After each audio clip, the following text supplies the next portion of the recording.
All right, what's up? Welcome to the Gossip Intellectual Podcast with me, Royce Wynn, talking about sports, politics, entertainment, and feeling pretty good. Okay, always excited to do the podcast, to talk, to be free with emotions, thoughts, feelings. Who doesn't want that? Everybody wants that. That's why social media is so big. Everybody was just like, I just want to be heard. I just want people to see my life. Even if it only gets 3 views, I'm going to keep talking and keep talking and keep talking. And the people that shouldn't be talking are getting the most attention. Fuck. I forgot my goddamn light. There we go.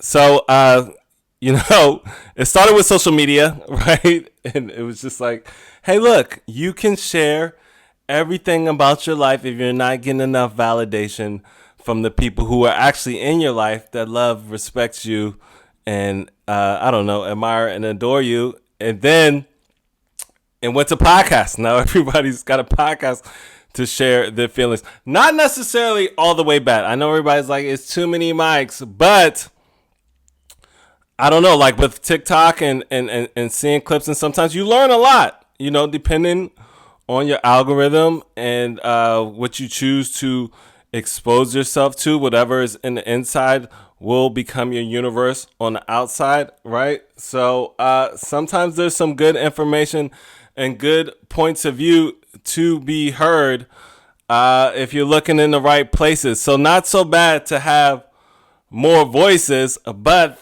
the bad part of that is sometimes you have a lot of toxic voices that are being heard. Like sometimes those guys own those platforms. So that's unfortunate, and they get to spread misinformation and crazy things like we don't have enough people. We have enough people. There's plenty of people. I understand the biological functions to feel like you want to make more people, and that is fine. No judgments there, nothing wrong with it. I have it myself as a guy. They don't talk about guys. You get to a certain age, you're like, maybe I should just have a baby. I just want to hold babies. You get a little softer, but to manipulate people and force people to be like, oh my God, we're going to run out of people if you guys don't keep making people. Absolute BS. Okay. So we're in the age of, which platform should you listen to? Who should have a platform? And who do you trust? And, I don't know. It starts with, I guess, your environment and who you've been raised by. I was lucky enough to be raised by educated people who are somewhat critical thinkers. But if you're raised in a certain way, like we just had this Marvin Sapp story where he said, close the doors and give me $40. Right? Now to us, that looks crazy. But if you've grown up in the church, it just might be normal behavior. Yeah, they always do that, girl. They lock the doors, and then we give them the money, and then we can go leave and go eat. So who should have the power of the microphone? That's the age that we're in. I think I just got the title of this podcast, The Power of the Microphone. So I'm in like two places right now. As an artist, as a performer, growing, getting more confident, having fun with it. It's fun to learn. It's fun to get better and master things. And but then there's real life. In real life, there's pressures that come with that. Not so fun. Not fun to look at, and those outside things. So it is the plight of the artist, always hard to figure out. It's like, man, sometimes I wish I would have, got things done a little bit sooner, earlier in life. But I've been listening to a lot of Michelle Obama, right? Shout out to Michelle Obama. Those clips are needed right, right now. I need some help. I need some information. I need some balance. I don't care if it's a grown woman or not. By the way, nothing wrong with listening to grown women. Grandmothers are the society. She's not grandmother. She kind of is grandmother age, but we need the aunties. We need the grandmothers to add light to this situation. We lost Maya Angelou, so we got Oprah and Oprah and Michelle Obama left. People that are smart enough to talk to her and get that information to different audiences, like Kiki Palmer. So yeah, she's added brevity to my thoughts and my situation. To you'll never have it all figured out, and you're always going and learning. And I don't know. The last clip that I really liked was, which I know, which I feel like I've been living in this of just not understanding that you're not going to be happy 24/7. Life is never going to be perfect. I told you about the book that I'm reading right now, Wabi-Sabi. It's just all about accepting that things aren't going to be perfect all the time, and it's okay to keep going and keep trying and find happiness and the little things. Find happiness and getting a little bit better every day, and growing and learning things and getting better at whatever it is that you're trying to get better at, whether it's health, your craft, your artistry, financially. Maybe you like dressing. I try. This is the thing. I'm releasing all my secrets, but recently I haven't done it. But I used to always just try to get rid of my clothes from last year and just grow fashion-wise, whatever. I know it's kind of a little superficial, but there's always going to be new designers and new things. So try to do that in every facet of my life if I can. Recently I've moved into a situation which has been good for me. It's been good to be by myself and not be distracted. But I haven't been able to do all the things I wanted to do because financially it's been a little bit tougher. But yeah, try to always throw out the old every year and then bring in the new things, whether it's, clothes, bed sheets, whatever.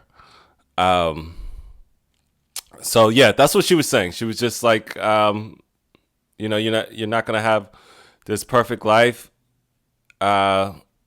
What I realized is once you kind of hit 30 and up, things just start happening, and you kind of realize it's not going to be the perfect situation that you wanted. Kudos to you if everything just hit exactly how you wanted to hit at every part of your life. But for most of us, that does not happen, and it's okay, and you have to accept that and learn from that. And actually, what I think is for the greater good is that it happens that way so you can share your experiences.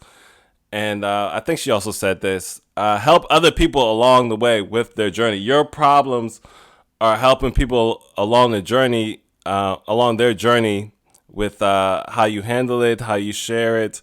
And so, I say this every episode, but we're just all sharing energies. That's what I think, what I was trying to say in the beginning is good with podcasts and social media is just the people that aren't sharks. There's so many sharks out there manipulating and trying to take your money, but the people that are sharing freely, there's just little notes and little things that will make your other people's lives better.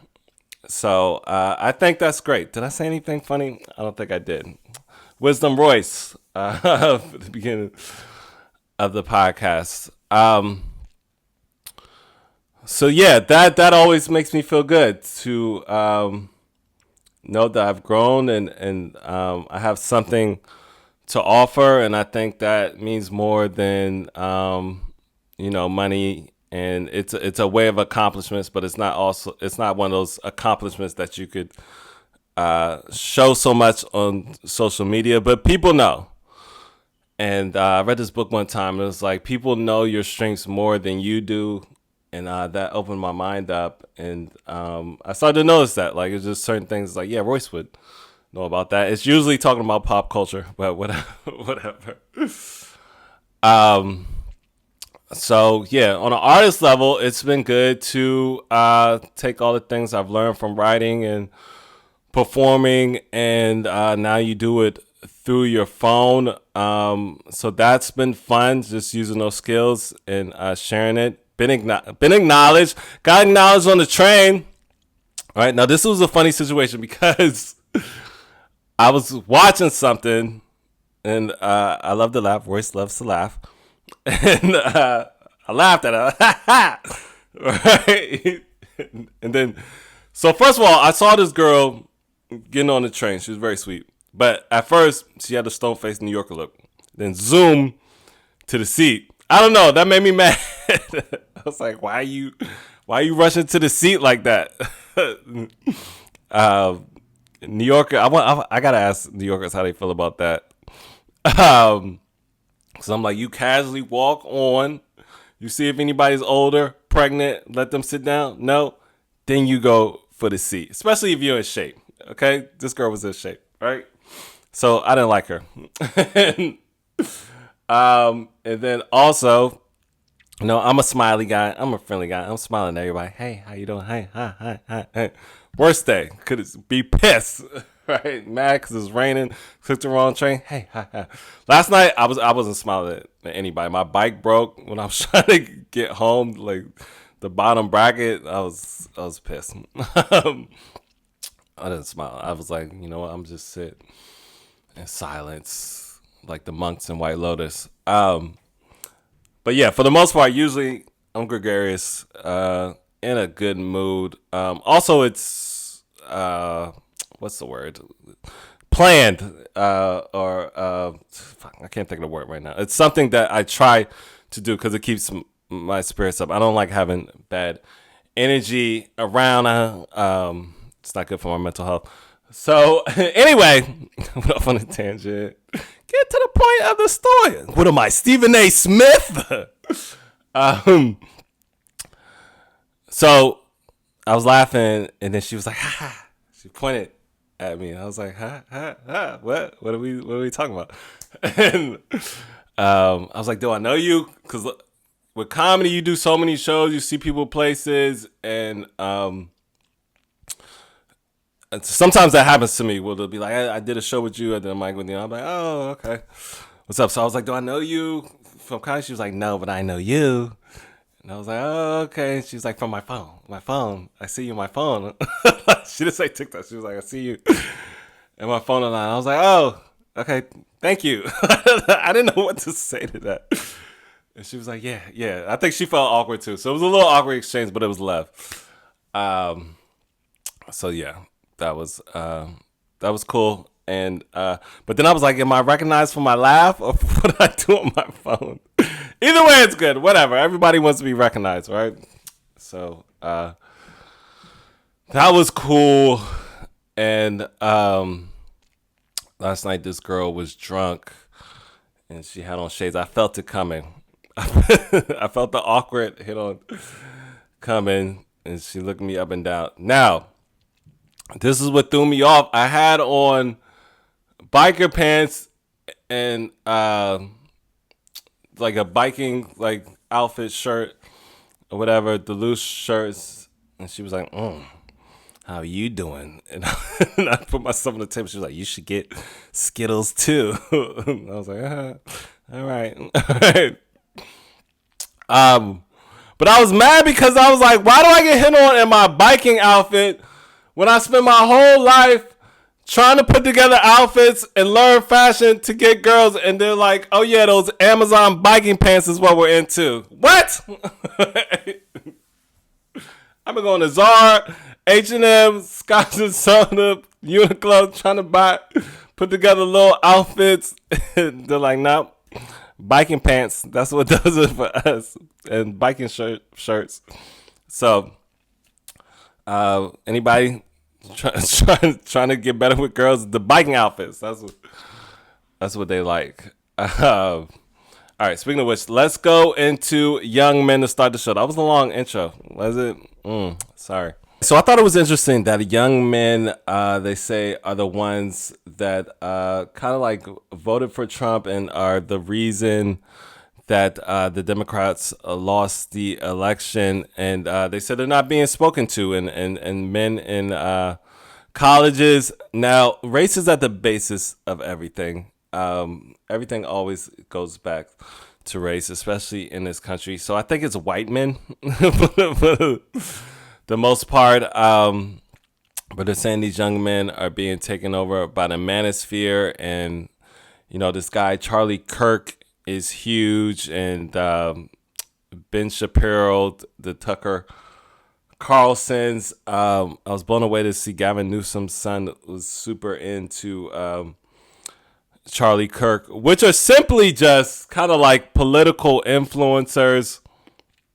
I think these are somewhat intelligent guys who have a lot of information. I don't know if they're living exactly how they're speaking, or I don't know, can show and prove exactly the things they're saying. You know, they're kind of like the Candace Owens of the world, right? So I think they're just, you know, making a buck, grifters, influencers, you know, but they've got a chokehold on young men, supposedly. And I'm like, how much are brown and black men feeling the same? So, you know, the notion is that they're being pushed out with, I guess, feminism and gender rights and everything. And I don't know. But I thought about it and I was like, you know what? At that age, 13 is, especially 13 to like 18, 19, 20, 21, if you're a heterosexual guy, all you're thinking about is girls. Like, what can I do to get girls' attention? If you listen to most actors, it's like, all right, I was trying to get girls. I was too short for sports. So I went into acting. Ball players, obviously, they love women, and it's more publicized about the mistakes that they make with women. So you're trying to figure out how you fit in. Girls is a big part of that. How are you going to attract the opposite sex? And then there's this guy that's like, I have the answers. Just listen to me, follow me, and I should know. Now, I don't know. I don't quite relate, but I did make the basketball team. So, yeah, I do remember at that age trying to figure it out and just watching things. Now, I was thinking about, my teacher was like, one day girls are going to become a nuisance. I was like, what? And I was like, you're right. But, yeah, but a lot of these guys are problematic. The Andrew Tates and, so I was like, there's got to be something about your personality that is drawn to this. I think it's the power that these guys kind of exude. But it's all misogynistic. And I was just like, there's also girls you could listen to. Like, listen to girls. That's always been my method. It was just like, talk to girls. Ask girls what they think, what they want to know, what they know, or how they approach things. And then I'm like looking at these guys. All these guys are kind of like former dorks and nerds who went the complete opposite way. I mean, Charlie Kirk is still a dork. Ben Shapiro is still a dork. Tucker Carlson still a dork. So I'm just like, out of all the people, you look at this guy, and it's like I should follow this guy on how to be respected and loved and appreciated in the world. But these guys have followings, and I guess that's what the young kids respect is following is followers and subscribers and stuff. But I don't know what I hated. Why I went into comedy, why I loved comedy was those guys were just telling the truth. They were just giving so much game, and I was just like looking around, and it's just like, I think a lot of comics felt this way. Like all the adults just felt like they were playing a role and try to fit in and trying to follow what everybody was telling them to do, and it just felt like BS to me. And then these comics were just blowing my mind. Hip hop was just blowing my mind with like telling the truth and like really had a real insight on life, and the things they were saying were making sense. But it is tricky because these guys will tell some truth, and then behind it is a facade and some lies. But I also thought about like, is it a race-based thing? Because I was like, the black kids are following Kai Cenat and Duke Dennis, and in terms of women and attracting women, those guys seem like decent guys, and it's just like they're just the reason I even like them as somebody who's older than them, because they're just themselves and just having fun and found something that they like to do. And, just by proximity, if you're following them, they're pretty much what girls like. Funny, cool dudes that work hard and make money. They're not trying to manipulate or trick, or they don't have a bunch of charges. Like all these guys got all types of charges, and they're not really political. So that's the thing now, though. News influencers is a real thing. Political influence is a real thing. Even as a comic, sometimes I have to talk about it, and that does get you girls. There's this Harry Sisson kid that turned out to be not what he was, and he's a political influencer, and that's good that girls are attracted to that. That's an intelligent person that's trying to help society, that's aware and knows what's going on, but he was using his power for bad, and he was like getting girls to send him naked pics, and then he was lying and kind of saying it was exclusive. And then he was kind of hanging out with predators. So it goes even deeper. Taking a look at it, he just had influencer voice. It just seemed fake. And then his response to the whole scandal seemed fake. And then he blamed MAGA. So he didn't seem sincere after the fact. But that's the trouble with social media and following these people. You don't really know them. But I can understand. He was a good looking guy, though. I understand why girls were into him. So girls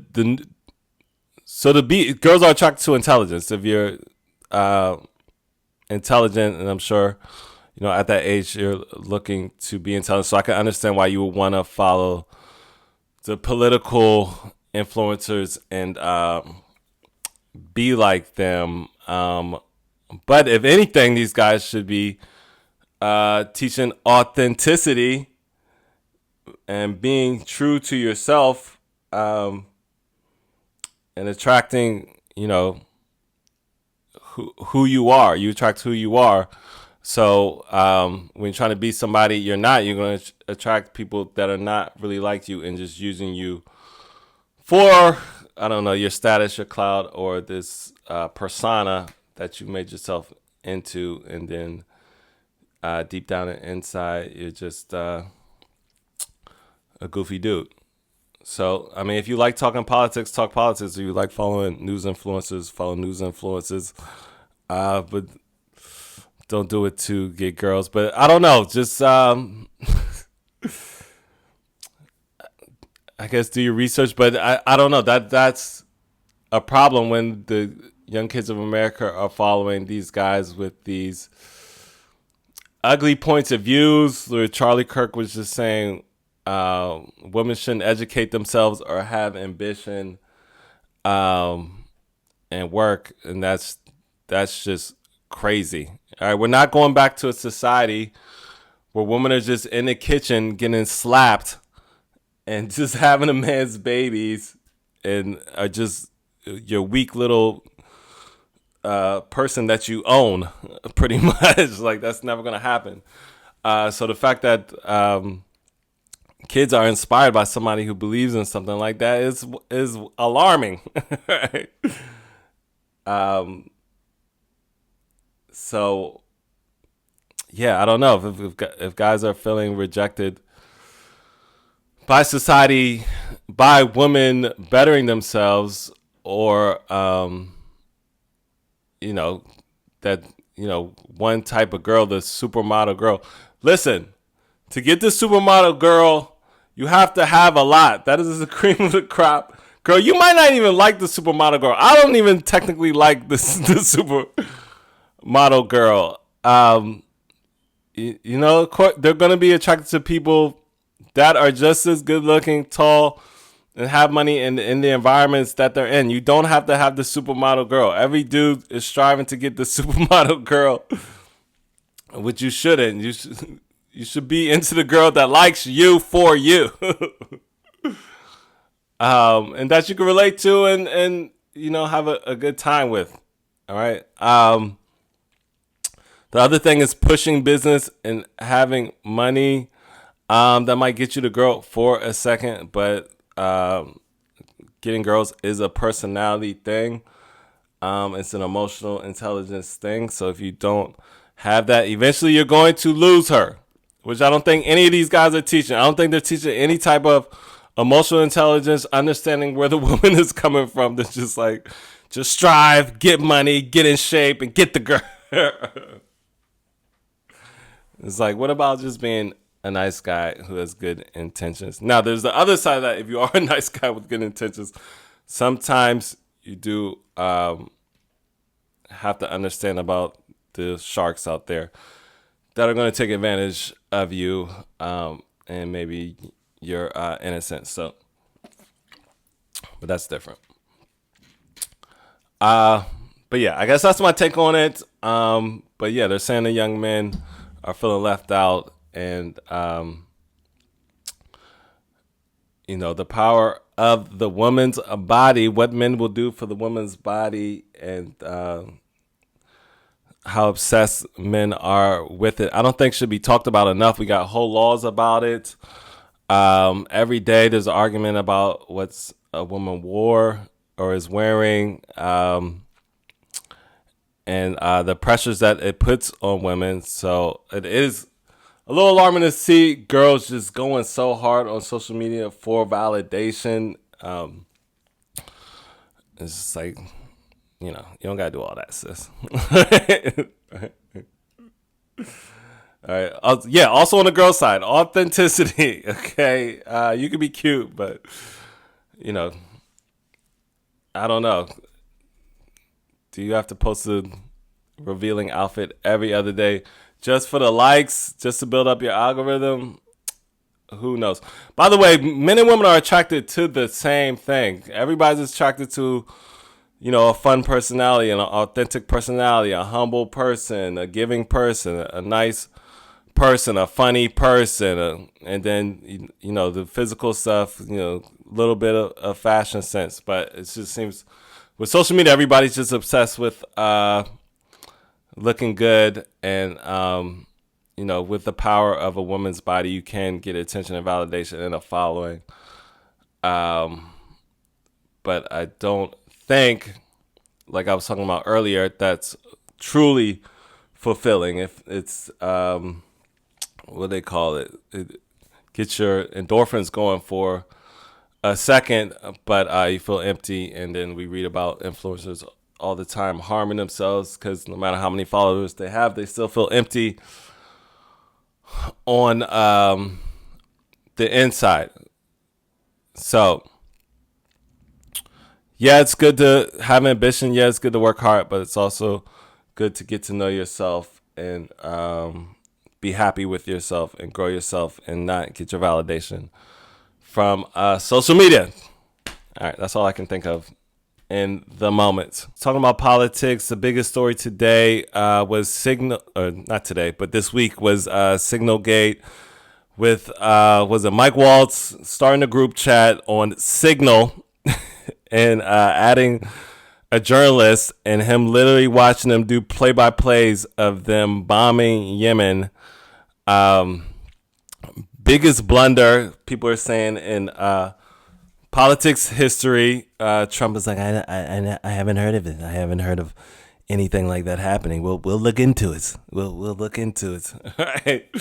So they've been looking into it all week. They tried to villainize the journalist Jeffrey Goldberg, and I forgot the words they said, but he was basically saying like this is 100% real. Oh, he said they weren't texting war plans, and he was like, you absolutely were texting war plans. And then he put the war plans out all over the country and the world. So we're just waiting to see who gets fired for this. They're like, there's no way this stuff should be on a group chat. Okay? We're just talking about women's bodies. I mean, literally, we watched a bunch of celebrities get their phones hacked by men who are putting their bodies out on the internet. These are people who make a living out of people imagining what they look like naked, but a lot of stuff got put out on the internet. So I was saying that to say that things can easily get hacked. And they literally said that these type of things should be talked about in a black room with no windows. They're like, that's usually how these things get talked about.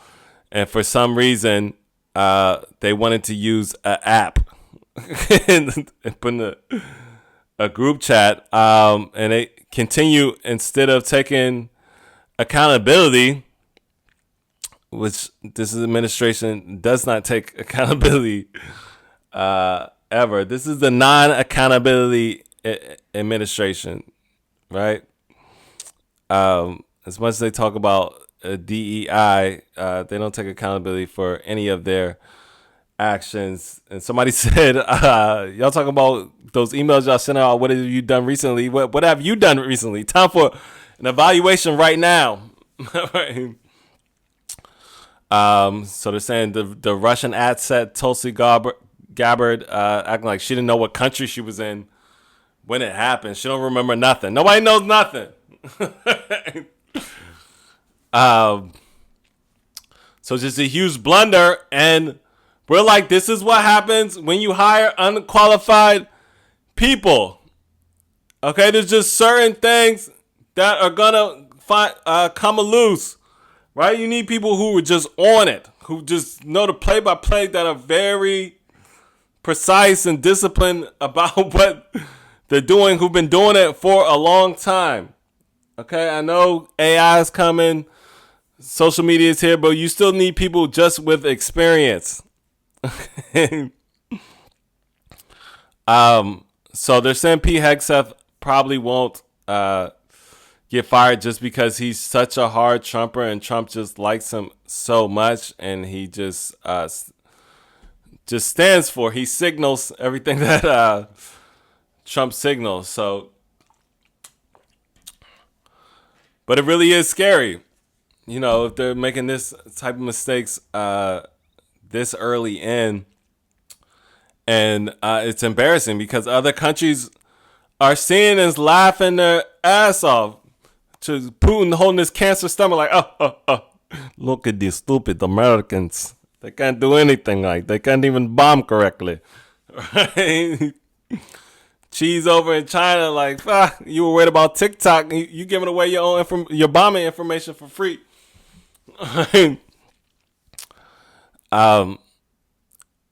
So yeah, it's just, you know, it's alarming, you know. Hopefully it's a blessing in disguise. and they do like the USAID, and they bring the people back, bring the experience back to the job. We'll slide into Elon Musk in a second, but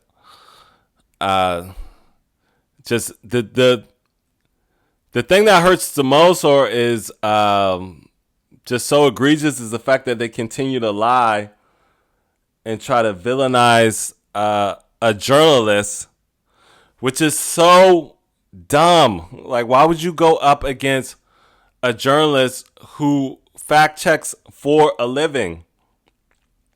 Okay, you're gonna lose, right? So it scares people that these guys don't even want to, and they did something wrong, don't want to admit that they did something wrong, and then keep lying about what happened. And it's just so obvious. It's one of those things where it's just like, we saw you. Okay? There's two things where it's just like, you can't lie. When you're on video and when somebody screenshotted the text, we have the information, right?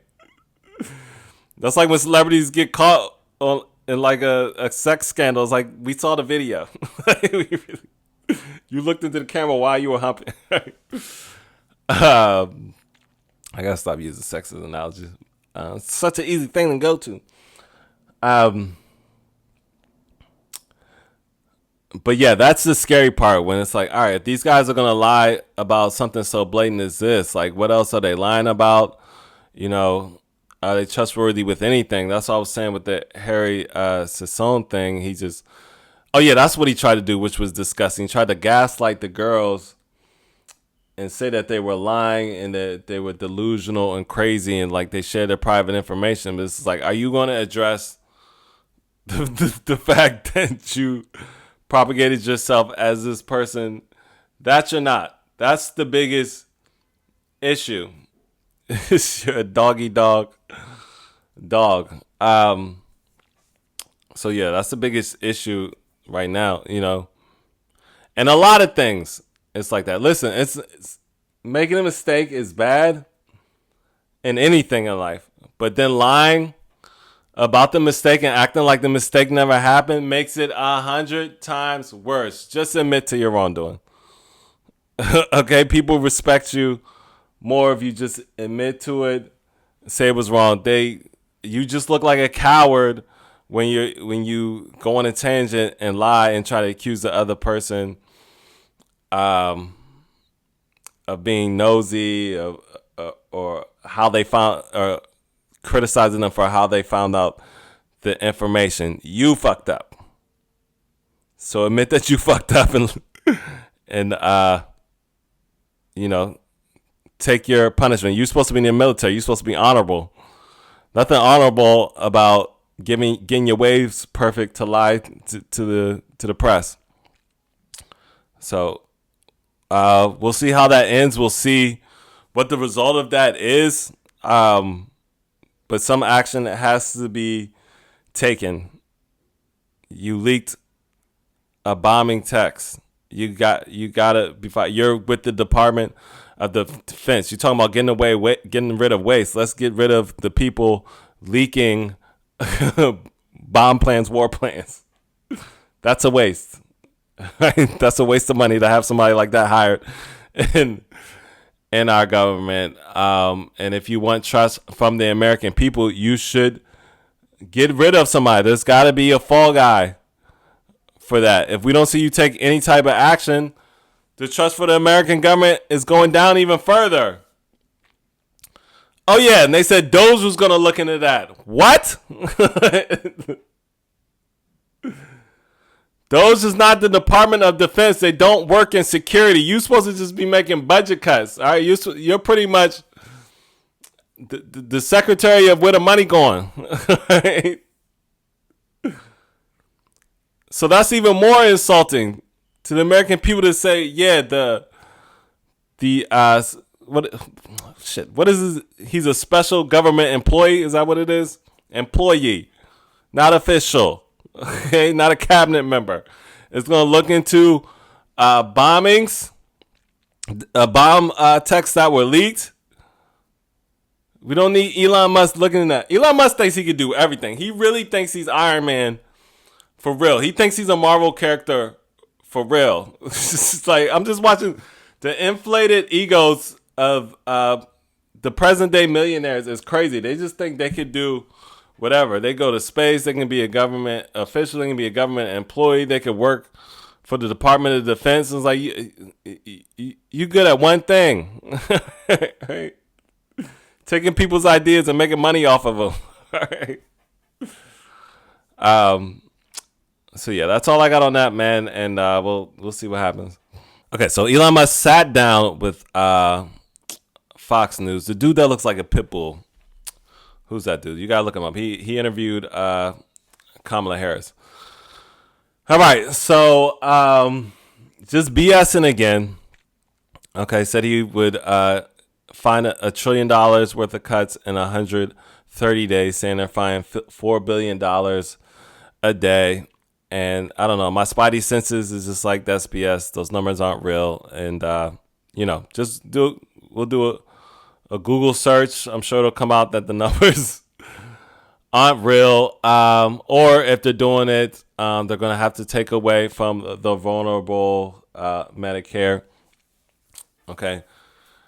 Now, what people said, the real reason he created Doge was that the tax cuts for the rich were about to be up that Trump started in 2016. So this is all about saving money for him and his rich friends, which is pretty obvious because there's just the owner of Airbnb now. What is he helping with? I forgot the mind. Oh yeah, digitize the mind of retirement. Guys, these billionaires don't go into government out of the goodness of their heart. They're getting something out of it, which is more money. Also, I forgot the exact reasons, but they were also like, basically, I think Elon Musk, like, what is the word? He like illegally got a bunch of money. I wish I could remember this stuff. For his company, and if he wouldn't have won, which he admitted publicly, he probably would have been in jail. So Doge is also trying to keep him out of jail because of the way he went about things and breaking rules, pretty much, that he knew he was breaking. Right. So the biggest soundbite, which he says, they always criticize us, but which line of cost savings do people disagree with? I don't know. Where you're firing people from departments of education, taking away Medicaid from people, taking away Social Security from people who have worked their whole lives. I was like, people have been pretty loud about that. I was like, you're not even good at gaslighting. Why would you say something so dumb? We don't want you taking away money from our grandparents and parents, and we don't want you taking away health care from our grandparents and parents, and we don't want you lying about it and pretending like you're not going to do it. That's the biggest criticism that I've seen.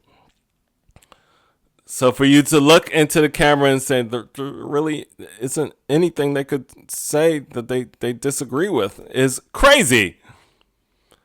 How dumb do you think people are? And that's what I'm talking about. When you get that much money, you're just so out of touch. You just say the dumbest things because you don't even know what regular people are saying. First of all, you're too busy flying airplanes at dinner, high out your mind, to even know what's going on. But you're so arrogant and so camera hungry that you do an interview and say something that makes you look more dumb. These billionaires continue to get in front of the camera and show how disillusioned and out of touch they are by saying more dumb things. You don't know. You don't even know what the criticisms are. And in any situation, I don't care if it's a relationship, job, you want to hear the criticisms so you can refute them. And if your only answer is there's no criticisms, you suck at your job. Okay? You should know what people think about you. Okay? Even as a social media person, I'm looking at the comments. All right, what do people think? What are people upset about? Nothing? It must be nothing. That's like me reading through 100 comments and be like, oh, nothing. I'm loved. I have nothing to work on. I'm great at everything I do. The delusion. This man. And then the other funny thing he said, well, they were like, well, Congress has to sign off on these things, and he's like, yeah, we'll try to keep Congress informed. We'll try to keep Congress informed. Sir, you are a special government employee. Congress is the government. You better keep them informed. It's your job. So Elon is just out here acting crazy. And he got his boys, you know, the billionaire boys. Okay. This is not the billionaire boys Pharrell was talking about. Okay, this is the billionaire boys that are ruining the country. Come together supposedly to be saving us all this money. They're just saving themselves money. They're helping themselves.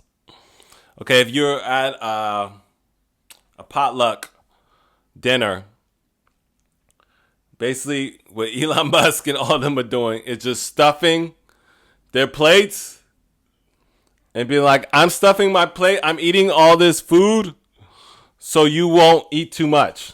That's what I'm doing. And they're just leaving like a little bit for you, and you can only fill half your plate. That's what they're doing. All right, so enjoy that. So we want Elon Musk gone, but people are split on whether they want Jonathan Majors back or not, whether he enjoys redemption. I think it's based on your personal experiences. If you've been a victim of DV or have family or friends experience DV, it probably hits a little bit closer to home. People are saying that he did not respond correctly. I mean, he said he's doing the work. He says the court order has helped him with one of those things. Oh my God. Hold on 1 second. All right, New York City is an ambulance every 5 minutes. So I don't know. I don't know if they wanted him to give a specific apology to Grace and for what he's done. You know, we just talked about these guys lying about their mistakes. You know, it's a tough situation to be in. It's like, how much do you want to say or admit? Will it do anything? Or are people just gonna, you know, pile on more and be like, see, he admitted it. He's a terrible person. So I don't know. I like the guy as a performer, and you know, I was one of those people that was just like, even though he's not guilty, I think he's guilty. And you know, things he's had to suffer, he brought on himself. I don't think he was done wrong. You know, some people say he shouldn't get a second chance. I believe if he's really working on himself, that he should. It's not as bad as a Diddy. It's not like he's rounding up people or Abercrombie and Fitch. But I do completely understand if you're just like, F this guy, forget him. He doesn't feel bad. He's just a narcissistic actor that wants to get his career back. It's interesting to see people are saying the Megan Good and Jonathan Majors thing is a PR stunt. I don't know. When I do see them in the public, sometimes it felt a little forced.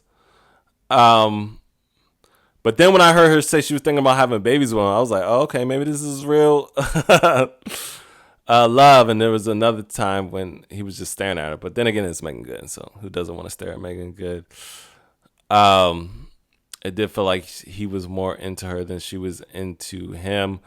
Uh, let's be honest, it was her who he was texting in the car that caught him this whole debacle. So maybe that was a little bit of karma too. Um, but yeah, they're saying this new movie is dramatic and maybe some things from his personal life bleeded over to this performance. I think he did admit to that a little bit. And he had a rough childhood. So I don't know how much grace do you give people. Some people are saying you guys go so hard on Chris Brown, you never let him forget it. Now with that, sometimes you have to just break things down to simple. When images are shown and you can see it, also, it was somebody that people beloved. It was Rihanna. So that too. So yeah, I guess society is split, and there's certain people trying to help him get his career back. Michael B. Jordan just said publicly he wanted to help him get his career back. But I get the frustration. It's just like you guys always just let these guys move on and live their lives like nothing happened. And if you're in that world and you work in that world of DV and have seen certain things, I get it. I do get it. And I don't know. I'm 50-50. I would like to see him get another chance. You know what? I think I'm leaning toward would like to see him get another chance, but if he loses it all, I'm just like, well, you brought it on yourself, right? I'm big on accountability. But he has lost some things, and he was shooting up like a rocket. So maybe he'll get to work again. People did bring up the fact that there's so many men in the entertainment industry that have situations like this. I think the difference between then and now, we're in a different place culturally. We have more information. We have more understanding. And there's video and audio now. So that changes it a lot. So if it's in the past 10 years, you're going to get hit harder than these guys that got away with it before. So, I thought he gave a decent answer, though. All he can do is keep working on himself. And maybe he should have, wrote a letter like Tupac and be like, I'm sorry for that situation and what happened, and kind of vaguely work around it. But there's always going to be people on two sides of the coin, and I don't know if you can ever like fully come out. If the people that want him to fully come out and be like, I'm a horrible person. Yes, I fucking treated her like a football. Like, I don't think he's ever going to say that. So yeah, shout out to Jonathan Majors and Megan Good, and maybe start a foundation for women that deal with that, and speak to women who deal with that. And some things follow you throughout your whole life, and so maybe that's something you can give to throughout your whole life. So yeah, that's how I'm ending every segment. Yeah, I don't know. Lastly, a little bit of a fun story: the Stephen A. Smith and LeBron James beef for the past 2 days has been really intense, but I guess it's been going on for like a month now. So if you don't know the story, which everybody's heard a little bit of it, Stephen A. Smith critiqued LeBron James as a father to say, hey, stop this with Bronny James, I guess, playing in the league. Just let him develop in the G League. LeBron James approaches Stephen A. Smith at a game publicly. Stop talking about my son. All right. So that was huge because we don't see a lot of emotion from LeBron when it comes to the press. All right. So that blew up.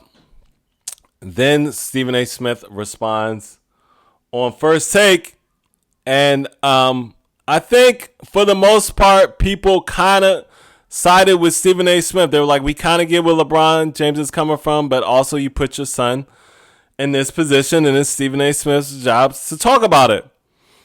And it probably would have ended there. Okay? Or should have ended there. And I think, so after that, then LeBron James goes on the Pat McAfee show, I think 2 days ago, and he kind of lays into Stephen A. Smith.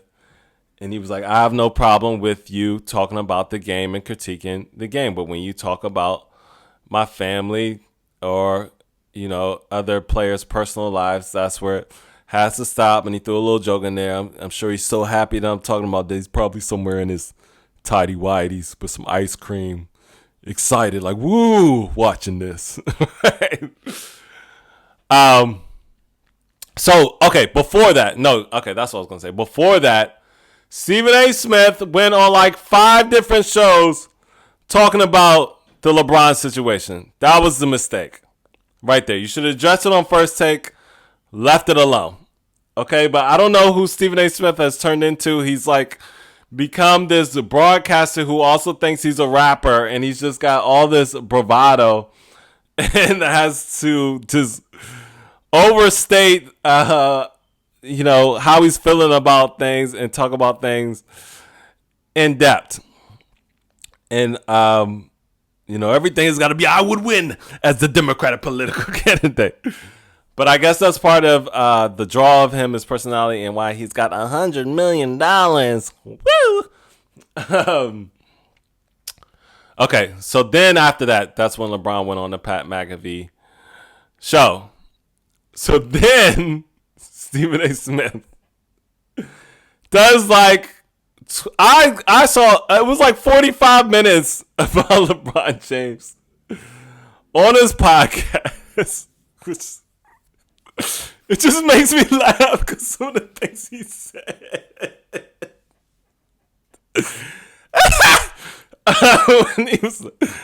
He's like, I don't wear tighty whities. I'll let you figure out why that is. Anyway, moving on.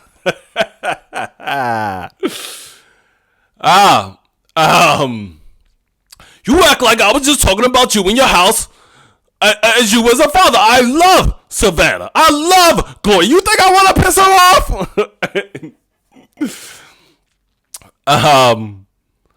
So he just went on a tangent, and then he talked about it again on First Take for 17 minutes straight. Molly, just sitting there. You done, Stephen A? Are you good, Stephen A? Okay, good. 17 minutes. And then he ran into some trouble when he said, he alluded to why that LeBron James was kind of a bad person. I don't like LeBron James. He doesn't like me, and that's fine. That's the stuff that's kind of just like when he said, when you're done playing, I'll still be here to talk. LeBron James. It's just that's when it's just like, why are you talking like you're a rapper? Just state the facts, state your argument, get in and get out. But he always put a little sauce on it. So that's when you were kind of making yourself look like a clown. And that's what's making people laugh. Okay. Oh, also LeBron James put up. Okay, so the thing that went viral from him talking on the podcast was also ridiculous. Was when he said, if he would have swung on me, I would have got my ass whooped and I would have swung on him. And everybody was like, what? Now Stephen A. Smith was talking about boxing LeBron. So people took it out of context and said, they just took the part where he said he would have swung on LeBron. Everybody's like, you're not swinging on LeBron. It's NBA players that don't want to swing on LeBron. So we know you don't want to swing on LeBron. He did say he would get his ass whooped, but why would you say that in any way? Right? Nobody was even taking it there. Okay, all you had to do would say he's addressed the points of why he might have addressed you, and why you guys have problems, or why there's a misunderstanding. When you add the bravado on it, you look ridiculous, right? And you're in your late 50s. Okay, but when you keep doing this stuff, you keep leaving yourself open for criticism and for reasons for people to take LeBron's side. And like I said, this guy is a superstar. He's beloved. He's loved in the public. From what the public knows about LeBron, he's just a goofy, gregarious guy who's funny. Everything LeBron does makes me laugh. He's hilarious to me. I still gotta watch that interview with Pat McAfee. So your missteps are when you're making it personal. And you're kind of making LeBron's point. You are taking things personal. Okay, you're saying you don't like the guy. You're saying people don't really like him. All right, he brought up Kobe Bryant's funeral and why LeBron wasn't there and had to retract and correct that statement. Okay, same thing with Dwayne Wade. And now you've taken it to the point where you've talked about it so much, you've exposed yourself, and now you're looking back. So, I was on your side. I from the beginning said, I don't understand why LeBron and Bronny James want to do this. You're a privileged kid. Just live your life, play basketball. Why rush to the NBA and go to LA and put all this pressure on yourself when the media is covering you every single day? And it now seems like you guys are feeling the effects of that. But this is the decision that their family wanted to make for whatever reason. And, obviously it got to them, but that's something you have to deal with. But when you talk about this and it looks like you're emotionally hurt by a player addressing you, and you're bringing up personal things, it takes away from your credibility. And I guess that's the theme of today's whole episode, is just, be who you say you are. If you're just a person that talks about the game, just talk about the game. And all the sauce and the bravado and the tighty-whities, and I would have swung on them and this and that. It's just like, what world are you living in? None of that was needed. So I don't know if Molly's in your ear. If anybody, I know Shannon Sharp was just like, I don't understand why he's even bringing that up. But it's been hilarious to watch. It's been very entertaining. Nothing has had me rolling around literally on my couch, wherever I am watching it. It's just Stephen A. being so serious into the camera about everything. All right, I got to wrap things up. This is a long episode. So yeah, man, continue to work on yourself. Don't get too personal. Don't put all your stuff on social media, and grow, love, learn, live your life, and listen to Michelle Obama. Have a great weekend. Bye.